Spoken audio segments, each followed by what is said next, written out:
আলিম ভাই এখন এই গাছটা পড়ে যাওয়ার কারণে একটি প্রতিক্রিয়া ব্যক্ত করবেন, ওনার কাছ থেকে আমরা শুনবো তার প্রতিক্রিয়ার কথা। আসসালামু আলাইকুম। আমি ক্লিনিকে চাকরি করতাম এক সময় শিখাতে।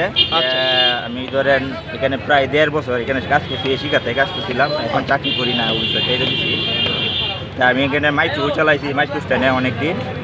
তা আমার বাড়ি কিন্তু নান্দাইল থানা, গ্রাম রসুলপুর, থানা নান্দাইল, জেলা ময়মনসিংহ।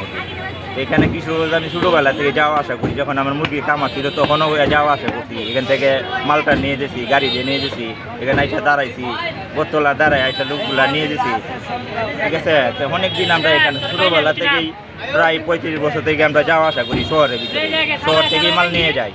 আমাদের থানা নান্দাইল থানাতে কিশোরগঞ্জ অনেক কাছে, এখান থেকে 15 টাকা 20 টাকা হলে যাওয়া যায়। কিন্তু আমরা তো ময়মনসিংহ যাই না, সবসময় কিশোরগঞ্জে আছি। ছোটোবেলা থেকে এখানেই বড় হয়েছি, এখানেই রয়েছি আমরা। গাছটা অনেক ভালো ছিল, ছায়া দিত সবাইকে। ক্ষতিগ্রস্ত হয়েছে, মানে এখানে পরিবর্তে একটা গাছ লাগাই দিলে খুবই ভালো, সবার জন্য ভালো হয়। ধন্যবাদ। আসসালামু আলাইকুম। ওয়ালাইকুম আসসালাম। রাজবিডি চ্যানেলের পক্ষ থেকে আপনাকে ধন্যবাদ।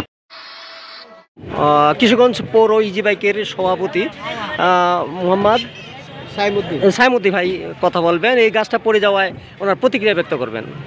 এই গাছটা পড়ে যাওয়ায় তো বহুত মানুষের যে গাছের তলে যে ছায়ার মধ্যে থাকতো, এটা তো আর হতো না, নষ্ট হয়ে গেছে। এখন যদি কিশোরগঞ্জ পৌরসভা থেকে কোনো উদ্যোগ নিয়ে যদি একটা বট গাছ লাগাই দেওয়া হয়, তা আলহামদুলিল্লাহ আমরা মরে গেলে আমরা পরবর্তী যারা আছে এই জিনিসটা উপভোগ করবো, একটা ছায়া থাকবে। ধন্যবাদ সাইমুদ্দিন ভাইকে, রাজাবিডি চ্যানেলের পক্ষ থেকে ধন্যবাদ। ঐতিহ্যবাহী এই গাছটি আজকের 25 অক্টোবর চিত্রাঙ্গের তাণ্ডবে পড়ে যাওয়ায় তিনি একটি প্রতিক্রিয়া দিবেন। জুয়েল ভাই, এই গাছটা আমাদের অনেক অনেক উপকার দিত।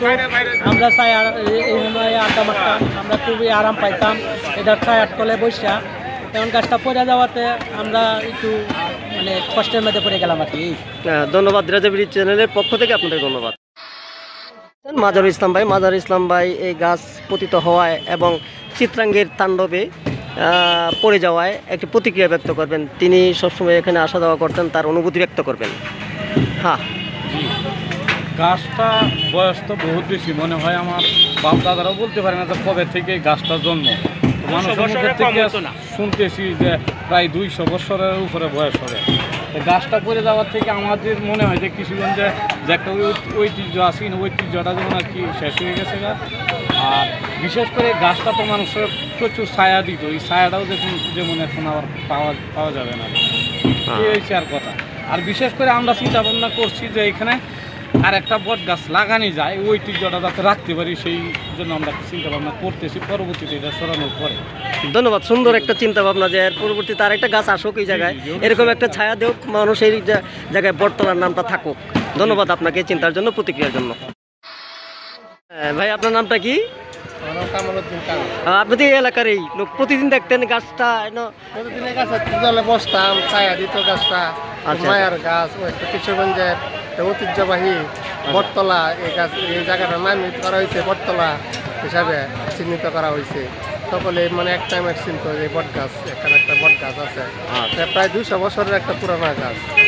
আচ্ছা, এখন যে পড়ে গেল কিরকম খারাপ লাগতেছে কিনা? এটা তো অবশ্যই খারাপ লাগার বিষয়, যে আসলে সংরক্ষণের কারণে মানে এই গাছটা